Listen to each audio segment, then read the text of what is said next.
Welcome to the Slop Farm. Enjoy the video. You start by preparing your phone and opening the Widgets panel. Make sure your device meets the OS requirement and that the app offering the widget is installed and up to date. Once done, long press a blank area of your home screen to reveal edit mode, then select Widgets or the Add button. This step lets you browse available widgets from apps. It's the only gateway to placing widgets, so don't skip it and proceed directly to pick the widget you need.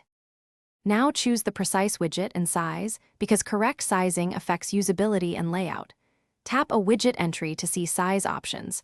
Pick 1x1 through 4x2 depending on space.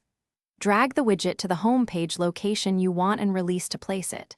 Make sure to avoid icon overlap. If the widget is resizable, long press it and drag the handles to fine-tune width and height. Once placed, some widgets prompt configuration. Finish by configuring the widget and handling common failures. Tap the widget to open its settings and grant permissions or sign in. This is why some widgets display nothing until configured.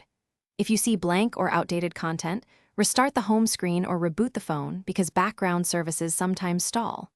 If problems persist, clear the app cache or reinstall the app to reset widget data. If that still fails, check for an OS update and then re-add the widget. This sequence resolves nearly all issues.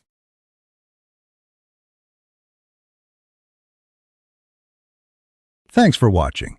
Consider subscribing if we helped you today.